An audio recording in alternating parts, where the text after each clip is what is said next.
गुरुजी राधे राधे जी। मेरा क्वेश्चन ये था कि क्या हम तुलसी जी के माला पहनकर लहसुन प्याज खा सकते हैं? तुलसी की माला तो पहनना ही चाहिए सबको। जी। तुलसी की माला सबको पहननी चाहिए। लहसुन प्याज आप खाएं ना खाएं वो आपकी मर्जी, लेकिन तुलसी की माला पहनो। तुलसी की माला सबको पहननी चाहिए, ठीक है। और एक मतलब शादीशुदा गृहस्थी बसाने के लिए कुछ क्या? गृहस्थी मतलब बसा रही हूँ, नहीं तो तो थोड़ा। गृहस्थी तो बस गई आपकी। हाँ तो मतलब थोड़ा उसके बारे में नॉलेज। हाँ हाँ, क्या नॉलेज चाहिए बताइए। मतलब कैसे उसे हम अच्छे से चलाएं। पति आए हैं आपके? नहीं। तो बिना पति क्या पाए हो? जी, मेरे सास ससुर आए हैं। अच्छा, तो पति को भी ले आते। काम है ना तो। क्या करते हैं? बस गाड़ी है अपना तो और आप क्या करते हो? House wife. और क्या पढ़े हो, कहाँ तक हो? इंटर किया है। ठीक है, ठीक है। कब हुई शादी आपकी? इसी साल। इसी साल मतलब 2024 में? जी। अभी जनवरी फरवरी में? जी। ठीक है। तो गृहस्थी कैसे चलाएं इसके कुछ हम टिप्स बता दें आपको। जी। तो सास भी तो है बगल में। लेकिन सर बहुत अच्छी है। सास अच्छी है जी, तो आप दोनों की कुंडली मिल गई। हाँ। आप दोनों की कुंडली मिलेगी तो आपकी गृहस्थी बहुत बिंदास चलेगी। सबसे बड़ी गृहस्थी चलाने का सबसे बड़ा मंत्र है चुप। जी। क्या रहना है? चुप रहना। कभी अपनी सास को, अपने ससुर को, अपने पति को पलटकर जवाब नहीं देना है। सबसे बड़ी गृहस्थी की टिप्स यही हैं कि आज जितने भी विवाद होते हैं सिर्फ इसलिए कि पति ने कुछ कहा तो पत्नी ने पलट के तुरंत जवाब दिया, सास ने कुछ कहा तो बहू ने पलटकर तुरंत जवाब दिया। पति को भी ये बात समझनी चाहिए और सास को भी ये बात समझनी चाहिए कि बहू कुछ बोले तो सास ये ना सोचे कि मैं तो सास हूँ, बड़ी हूँ, मालकिन हूँ। बहू कुछ बोल रही है तो बेटी के रूप में उसे स्वीकार करो कि मेरी बेटी है, कुछ पूछ रही है तो उसे बताओ, कुछ सीखना चाहती है तो सिखाओ, है ना, बेटी के रूप में। और बहुओं की सबसे वही बहू बढ़िया होती है जो चुप रहे, क्योंकि सास 100 कहेगी और बहू ने 1 कह दिया तो सास का 100 कोई ना सुनेगा पर बहू का 1 सबसे ऊपर हो जाएगा। ये रीति है, ये रिवाज है। सास की 100 बातें कोई ना, अरे तो सास है, पर बहू ने 1 बोला तो तुमने क्यों बोला।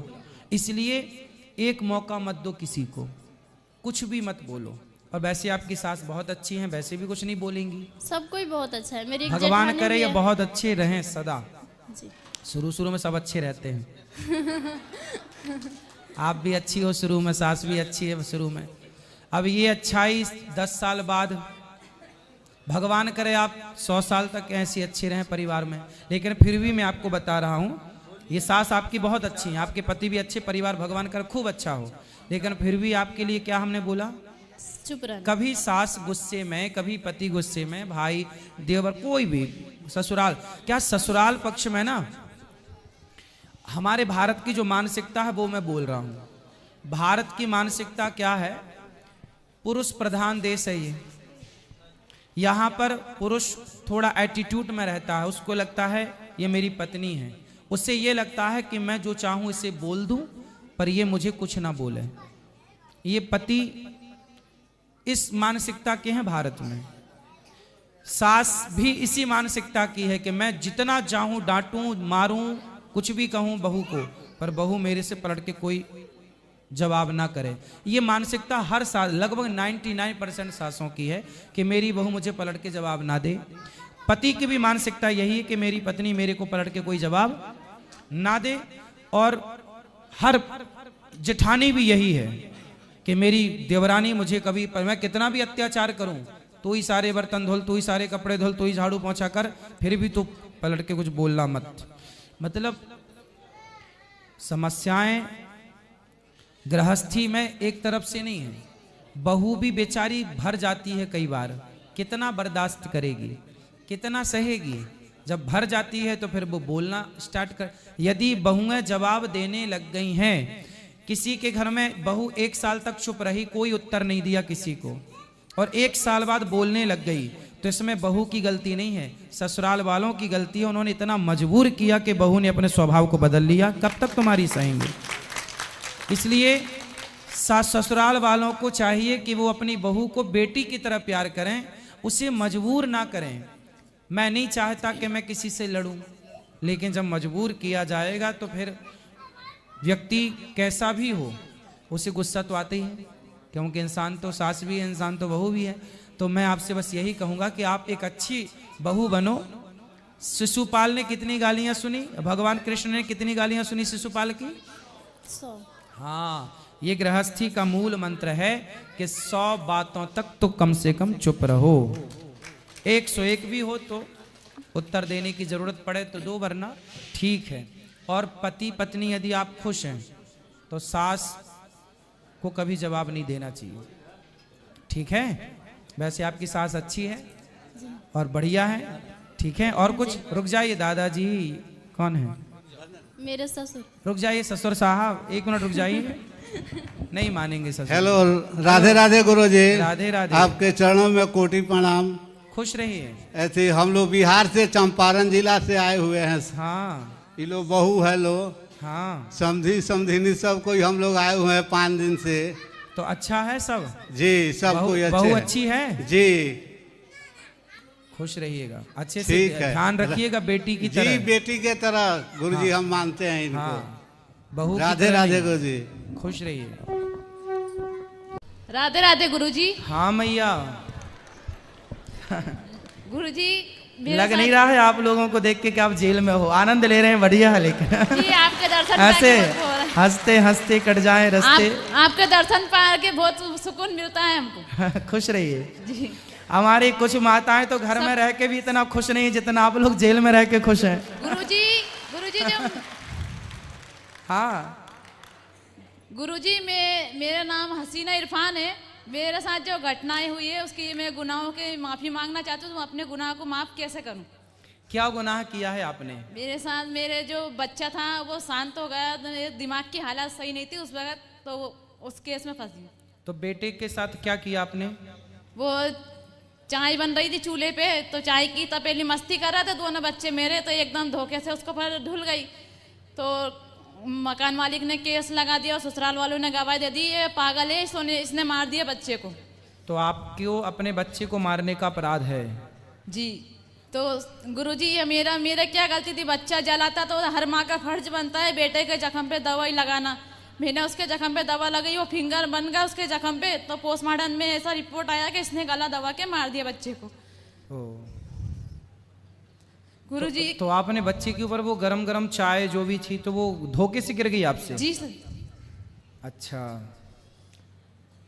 ये तो और बड़ा साथ गलत में हुआ। गुरुजी मेरे को मिर्गी भी आती थी, मिर्गी की बीमारी थी। अभी उस जेल में आके थोड़ी ठीक हो गई है, दवाई खाती हूँ रोज। तो चलो आपकी बीमारी ठीक हो गई, ये अच्छी बात है। पर आपने किसी बच्चे की, चलो आपने नहीं किया, वो तो होनी थी हो गई, पर दोषी आप बन एक गए। बेटी साथ भी है गुरुजी, एक बेटी साथ है हमारे। 4 साल हो गए मुझे, 10 वर्ष की सजा। 4 साल हो गए? जी। पति क्या करते हैं आपके? पति मजदूरी करते हैं, कबाड़ा खरीदते हैं। अच्छा, तो अब गलती मत करना, ठीक है? कोई सब गुरुजी। कथा कैसी लग रही है आपको? जी बहुत शांति मिल रही है मन को। कथा से? जी अच्छा, जी, हो क्या सकता अच्छा है लगा? गुरुजी कि हम इसलिए आए हो आपके दर्शन पाने के चक्कर जी, और जी। मन को बहुत शांति मिल रही है आपके मन को। आपको टीवी पे देखते थे, सोचते थे कि आपको सीरियल में कब देखे, आज आपको तो देख आप के कथा बहुत पहले सुकून मिला। सुनते थे? जी। घर में जब थे कथा सुना करते थे? नहीं, घर पे तो नहीं सुनते थे, नहीं जेल में सुनने लगे थे। अच्छा, जेल में आए तो कथा सुनने लग गए। जी ये अच्छी बात है कि जेल में सारे हमारे बंदी भाई लोग कथा सुनते हैं, मैयाएं भी सुनती हैं। चलो, पूरा भारत कथा सुनता है, ये बात सच्ची है। जी गुरुजी। चलिए, खुश रहिए।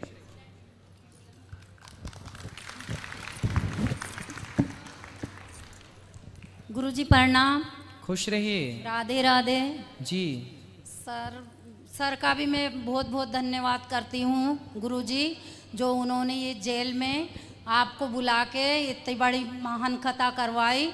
उसके लिए मैं सर को भी बहुत बहुत धन्यवाद देती हूँ सर को। बिल्कुल धन्यवाद के योग्य हैं सर। जी सर। जी जी गुरुदेव सर, बहुत बहुत धन्यवाद सर को मैं देना चाहती हूँ। जी। जो ऐसी कथाएं तो हमने सुनी जेल में, मेरे को 14 साल हो गए जेल में। अच्छा। गुरुदेव जी गुरुदेव। तो पहली बार ऐसी कथा सुनी? ये कथा तो कथा ही है, मगर ऐसा पंडाल पहली बार और ऐसी शांति पहली बार मिली है। अच्छा जी।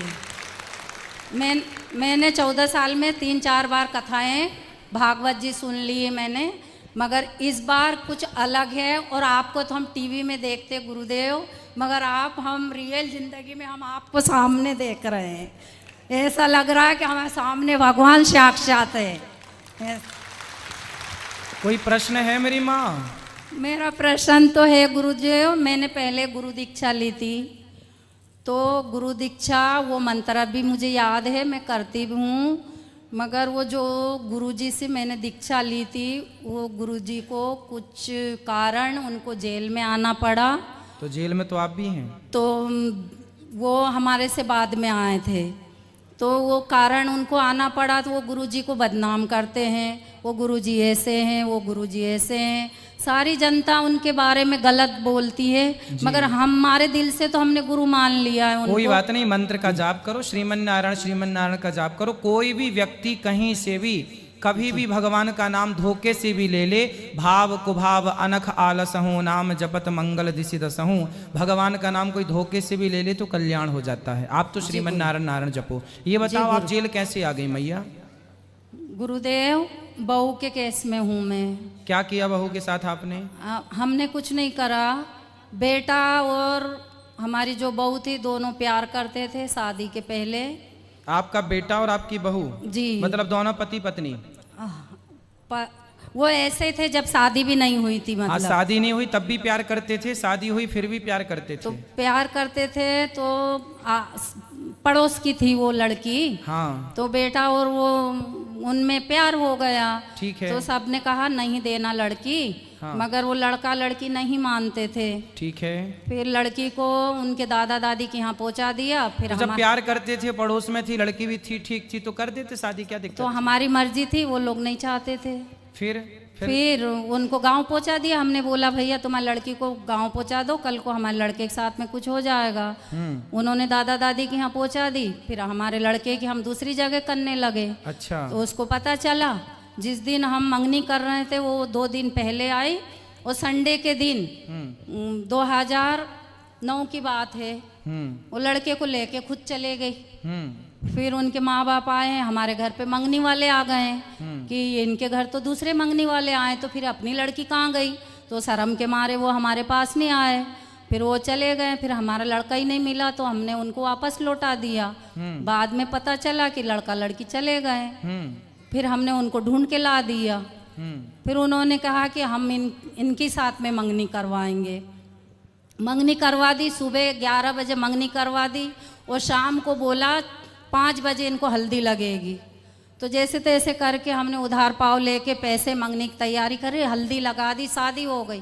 शादी रहने लग गई। शादी किससे हो गई? वो पड़ोसन की लड़की से? जी जी। जिसके साथ लड़का प्यार करता था? ठीक प्यार है। करता था। ठीक है। शादी हो गई। फिर उसकी माँ वहाँ से ससुराल से आ गई। उसके माँ बाप पड़ोस में रहते थे, हमारे समधन के माँ बाप पड़ोस में, तो हमारी बहू उनके घर चले गई। ठीक है। फिर रहने लग गई। हमारा पोता हो गया। हमने कहा कि अब 6-7 महीना का होगा तो हम पोते को हमारे घर ले आए। वो आना नहीं चाहती थी कि नहीं मैं तो मेरी माँ के पास रहूंगा। तो धीरे धीरे करके बेटा भी चला गया। फिर रहने लग गए। फिर हमारे घर जब भी कार्यक्रम आए तो ऐसे। तो फिर आप जेल क्यों आ गए? बहू मर गई। बहू कैसे मर गई? जल के। काहे जला दिए? हम बोलते थे कि हमारे पास आ जाओ, वो नहीं आती थी। हमने कहा खुद तो चले गई, हमारे बेटे को भी ले गई, तो कभी कभी बात विचार हो जाती थी। इस बीच में बहन के घर मंगनी आई, तो वो बहू नहीं आना चाहती कि मेरे परिवार को नहीं बुलाया। मैं नहीं जाऊंगी। मेरी बहन ने कहा कि मेरे पास अभी इतनी व्यवस्था नहीं है। तो फिर आपने उसको जला दिया? नहीं। गुरुदेव वो खुद ही जली और पड़ोस में जल गई। उनके तो वो अपने से कैसे जल जाएगी? वो तो प्यार करती थी अपने पति से, बढ़िया। तो मेरा बेटा भी उन्हीं के पास में रहता था। हाँ, तो फिर वो जब सब बेटा पास में है, उसका बच्चा पास में, उसकी माँ पास में, तो वो क्यों जल जाएगी? तो हमारी अपने से? बहन के लड़के की मंगनी हुई तो वो आना नहीं चाहती थी। हाँ तो उनके माँ बाप ने डांटा उसको। ठीक है। डांटा कि तुम जाओ, अगर तुम ससुराल में रहती तो तुम जाना पड़ता। हाँ। तुम हमारे पास है हाँ। तो तुम क्यों नहीं जा रही? उसका मामा आया कहीं से, उसको 2-4 चांटे मार दिए। अच्छा चांटे मार दिए।